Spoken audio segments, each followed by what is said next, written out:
Assalamualaikum warahmatullahi wabarakatuh. Al-Fatihah ila hadratin Nabi Muhammadin al-Mustafa Rasulillah sallallahu alaihi wasallam wa li jami'i arwahi walidina wa masyayikhina wa muallimina wa asatizina khususan li muallifi hadzal kitab Al-Imam Yahya bin Syaraf An-Nawawi wa khususan li muassisi hadzal masjidi wal majlisi أن الله يغفر لهم ويرحمهم ويعلي درجاتهم في الجنة وينفعنا بأسرارهم وأنوارهم وعلومهم ونفعنا بالدين والدنيا والآخرة وإلى حضرة النبي الفاتحة. أعوذ بالله من الشيطان الرجيم. بسم الله الرحمن الرحيم. الحمد لله رب العالمين الرحمن الرحيم مالك يوم الدين إياك نعبد وإياك نستعين اهدنا الصراط المستقيم صراط الذين أنعمت عليهم غير المغضوب عليهم ولا الضالين. يا ربي بالمصطفى بلغ مقاصدنا واغفر لنا ما مضى يا واسع الكرم. يا ربي بالمصطفى بلغ مقاصدنا واغفر لنا. يا ربي هيئ لنا من أمرنا رشدا واجعل معونتك الحسنى لنا مددا.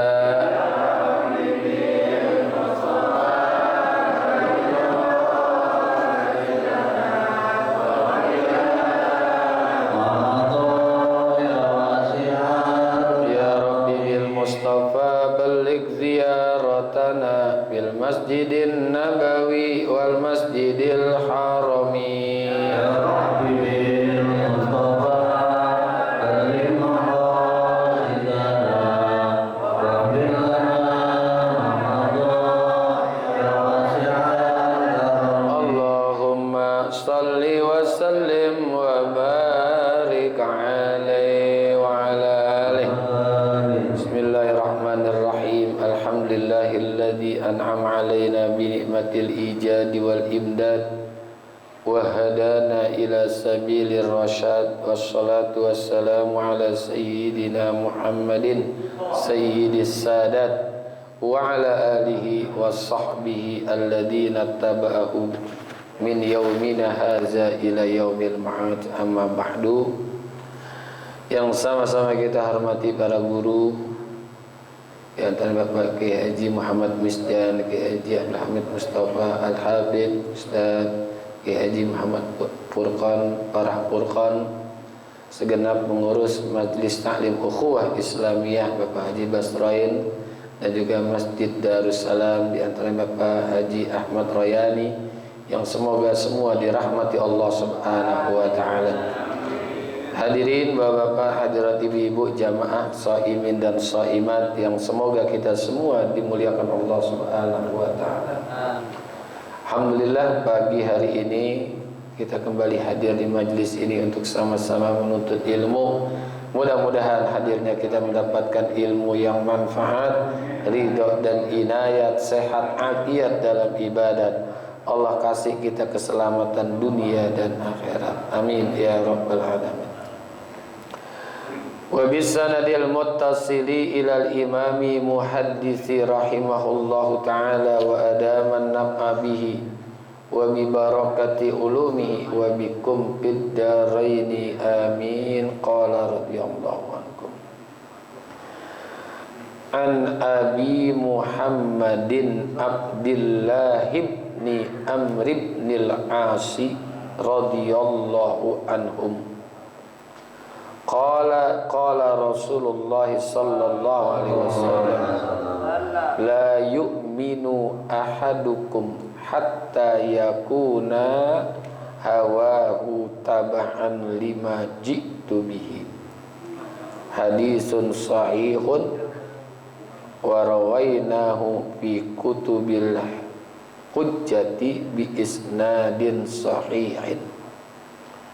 An Abi Muhammad ibn Abdullah ibn Amr ibn al-As, dari Abu Muhammad Abdullah bin Amr bin As radhiyallahu anhu, yang semoga Allah meridhoinya.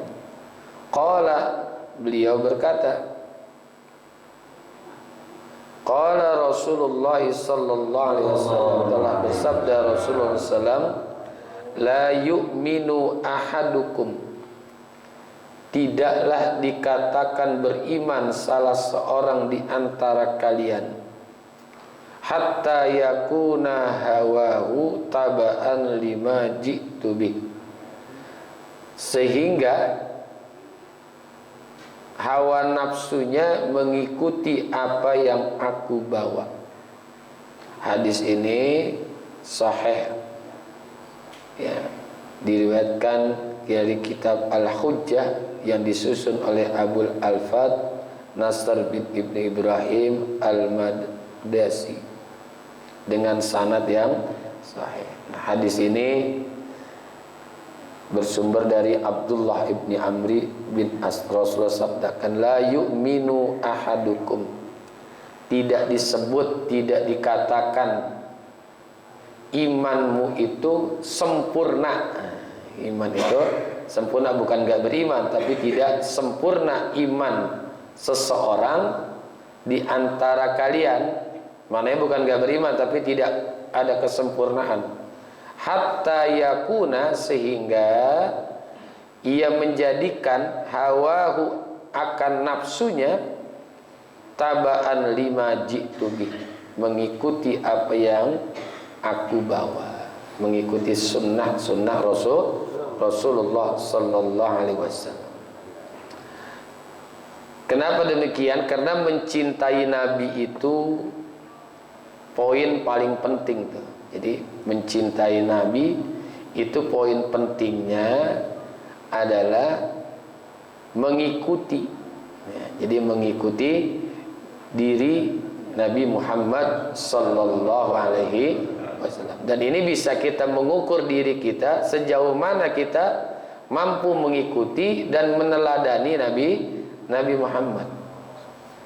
Karena Nabi itu kan uswah dan juga qudwah. Dan kita senantiasa harus berusaha memacu diri untuk membangun mahabbah, ya, yang utuh kepada Rasulullah sallallahu alaihi wasallam. Karena cinta kepada Nabi itu dalam hadis ini menjadi syarat kesempurnaan iman kita. Nah, ulama mengatakan wa min alamatil mahabbati al-muttaba'ati. Dari tanda-tanda cinta itu adalah mengikutinya.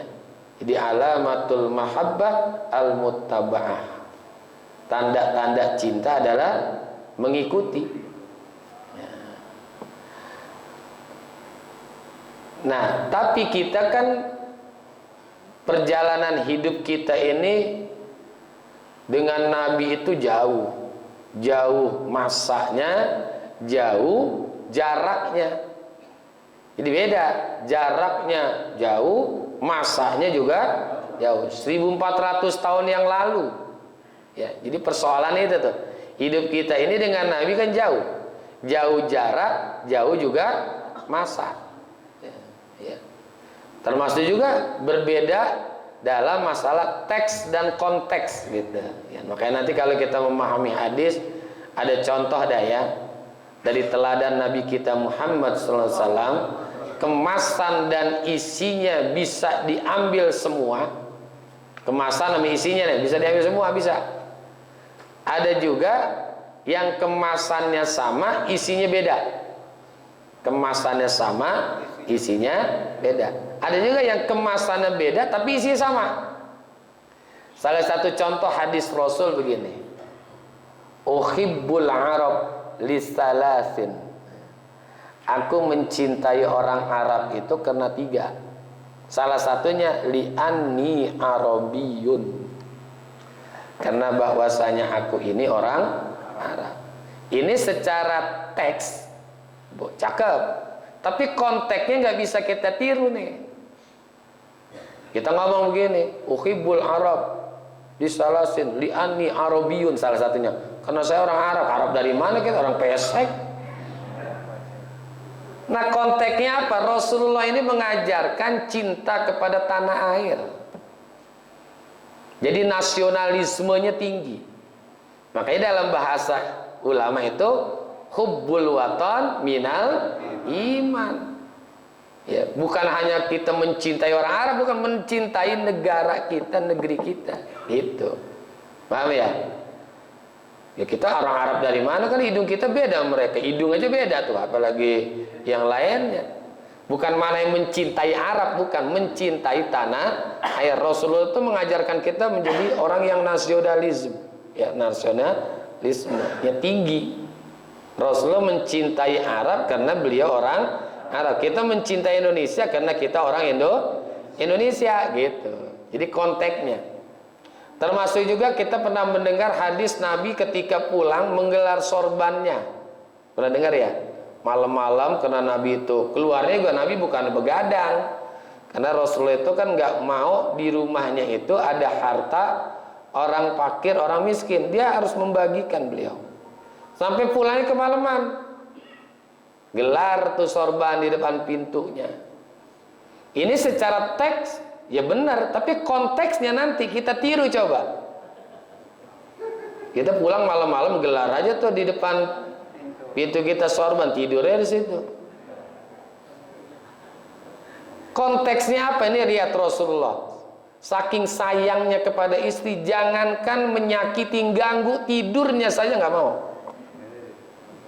Ganggu tidurnya saja nggak mau. Padahal kalau Rasulullah mau ketok pintu, tok tok tok kedengeran. Kan Rasulullah rumahnya nggak besar, kecil aja, tok tok pintu. Dan dulu itu kuncinya nggak pakai kunci seperti ini, kan pakai kunci blok gitu kan, susah bukanya. Nah sekarang kalau buat kita nggak usah berperilaku seperti itu. Datangnya ke dukun, duplikat kunci. Nah, dukun itu namanya duplikat kunci, bikin kunci. Kita kalau pulang malam nanti bilang, Pak, nanti kunci dicabut ya, pulang malam gitu. Begitu, jangan gelar sorban di depan. Ya sering-sering aja begitu kalau mau dah. Itu jadi teksnya berbeda dengan konteksnya. Tuh Nabi tuh jangankan menyakiti, ganggu tidur, sekedar tidur saja tuh nggak mau. Tuh. Ini kan banyak ajarannya, mengajarkan mahabbah dan rahmah di dalam rumah tangga. Karena sekarang banyak yang namanya mahabbah dan rahmah itu bagi seorang suami udah semakin menipis, sehingga muncullah yang disebut dengan KDRT, kekerasan di dalam rumah tangga. Itu baru KDRT, gimana KDRW lebih parah lagi tuh. Baru KDRT itu, belum KDRW-nya. Padahal nggak ada agama manapun yang membenarkan seorang suami itu memukul, menyiksa, menganiaya istri. Nggak ada agama mana aja dah, cari agama apa aja dah. Apalagi yang namanya Islam, nggak ada. Tapi kan bukti terjadi kan? Terjadi juga seorang istri menganiaya dan memukul suami. Ada nggak? Itu tanda suami sial namanya. Sial banget. Suami dipukul sama istrinya kan sial. Nggak boleh, karena ketika kita melakukan akad pernikahan, kita mengikat janji dengan dia, dengan istri, itu makanya alaqohnya, hubungannya namanya alaqoh zaujiyah, bukan alaqoh milkiyah. Apa alaqoh zaujiyah? Hubungan partnership, pertemanan. Kita berteman dengan istri, istri berteman dengan suami. Bukan alaqoh milkiyah seperti budak yang kita boleh perlakukan apa saja. Kita suruh begini, suruh begini, suruh begini. Enggak, alaqohnya alaqoh zaujiyah, hubungan partnership, pertemanan, bukan alaqoh milkiyah, bukan memiliki. Makanya bapak jangan bangga kalau dibilang sama istrinya, abang adalah milik saya seseorang. Jangan bangga, jangan. Karena seorang laki-laki itu boleh dimiliki oleh 4 perempuan. Betul nggak? Tapi ibu-ibu nggak nggak usah khawatir, nggak usah. Saya ngomong begini kayaknya semua pada takut ini. Wajah-wajah penakut semua.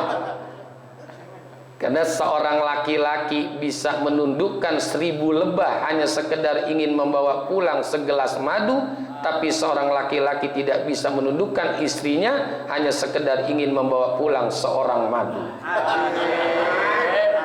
Jadiin status tuh, cakep tuh. Jadi alakonya zaujiyah. Nah, Rasulullah makanya mengatakan apa tuh? Begitu indah rumah beliau, baiti jannati. Rumah tanggaku laksana surga bagiku. Ya. Makanya ada hadis yang teksnya ya betul lah, tapi konteksnya berbeda. Hadis Nabi manggil Siti Aisyah, ya Humaira. Bisa kita praktekkan sama istri kita begitu? Ya, begitu pulang ngaji, ya Humaira, lagi ngapain? Pasti dipukul kita. Humaira anak mana nih? Woi, Humaira anak mana? Humaira anak mana nih? Itu karena sayangnya tuh Rasulullah kepada istrinya, panggilannya ya Humaira. Kenapa dipanggil ya Humaira? Karena Sayyidah Aisyah itu pipinya tanpa pakai blush on udah merah. Asli pakai blush on. Zaman dulu nggak ada blush on. Tahu blush on tuh ibu tanya ada yang merah-merah sini nih. Tanpa pakai blush on itu merah. Maka dipanggil ya Humaira. Kita bini kita hitam. Ada yang merah digambar. Jadi teksnya sama konteksnya harus sesuaikan. Jadi makanya tadi saya katakan di depan, ada yang kemasan dan isinya bisa kita ambil semua. Ada yang kemasannya sama, isinya beda. Ada yang kemasannya beda tapi isinya sama. Tuh. Jadi jangan mengaku paling sunnah banget ngikutin Nabi, enggak. Jadi boleh kita ngikutin sunnah Nabi, tapi jangan mengaku paling sunnah. Jadi keimanan itu bisa sempurna dengan kita mencintai Rasul. Mencintai ini gimana? Bil mutabba'ah, dengan mengikuti sunnah Rasulullah sallallahu alaihi wasallam. Tapi nanti sunnahnya itu dilihat kemasannya sama isinya. Ada yang kita bisa ambil bareng-bareng, ada yang kemasannya sama, isinya beda, ada yang isinya beda, kemasannya sama, kan begitu. Jadi jangan kita ambil pukul rata sunnah Nabi kita ikutin secara buta, enggak. Ada yang bisa kita ikutin seluruhnya. Kayak masalah sholat tahajud, ya kita ikuti. Itu sunnah Nabi sholat tahajud. Ya. Tapi jangan memaksakan diri. Nabi sholatnya sampai kaki beliau itu bengkak. Kita diri itu sholatnya sampai bengkak. Tapi bengkaknya beda kita mah. Bengkaknya bengkak. Itu saking ibadahnya Rasulullah luar biasa gitu. Ya kita boleh saja bersungguh-sungguh melakukan ibadah, ikutin sunnah Nabi, ya. Tapi jangan memaksakan diri seperti Rasulullah gitu, ya. Jadi ada sunnah-sunnah yang tepat untuk diri kita praktekkan saat ini, karena era kita kan berbeda, masa kita berbeda dengan Rasul dan juga tempatnya juga berbeda, gitu. Kayak sekarang ini kan. Nabi itu kan sabdakan beliau itu kalau makan dengan 3 jari. Ya itu teksnya betul, Nabi makan dengan 3 jari. Makan apa? Korma. Ya coba kalau kita makan bubur. Bubur kacang hijau, bubur nasi gitu. Pakai 3 jari nyangkut nggak? Jadi banyak sunnah-sunnah Nabi yang nggak bisa kita praktekkan saat ini, tapi ada yang bisa kita praktekkan gitu. Ya kalau makannya apem ya 3 jari boleh, anggur, korma, ya 3 jari. Ya, kalau bubur nasi lagi bubur ayam, gimana coba nyangkut apa enggak? Tuh, gitu. Ini kan kesunahan yang bisa tepat pada saat ini, ada yang tidak tepat. Secara teksnya betul, tapi konteksnya nanti berbeda. Jadi untuk sempurnanya iman kita, makanya di sini disebutkan hatta yakuna hawahu tabaan lima jitu bi, sehingga hawa nafsunya itu mengikuti apa yang dibawa oleh Rasulullah. Jadi keinginan kita kuat untuk mengikuti sunnah-sunnah Rasulullah. Hawa, keinginan, nafsu. Kan ada hawa, ada nafsu gitu. Kalau bahasa agamanya ada hawa, nafsu, ada syahwat. Ada nafsu, ada syahwat. Nah, kalau nafsu itu biasanya dalam urusan-urusan yang sifatnya fi'liyah, perbuatan. Ya, perbuatan tuh makan, minum, tidur itu karena dorongan nafsunya. Nah, tidurnya kita ikuti sunnah Nabi. Ya, makannya cara Nabi. Semua perbuatan-perbuatan itu kita usahakan ya seperti Rasulullah SAW dalam berbuat. Nah, itu urusannya nafsu. Kalau syahwat itu keinginan terhadap materi. Zuyyina linnasi hubbus syahawati minan nisa'i wal banin wal qanatiril muqantarati minaz zahab. Materi lah. Ya. Itu yang disebut dengan syahwat. Kalau nafsu itu bentuknya perbuatan. Jadi apa yang datang dari Nabi itu kita ikuti dengan semaksimal mungkin, ikuti hawa nafsu kita tuh untuk mengikuti apa yang datang dari Rasulullah sallallahu alaihi wasallam. Dengan wallahu a'lam bishawab. Terima kasih, mohon maaf. Hadanallahu yakum ajmain. Assalamualaikum warahmatullahi wabarakatuh.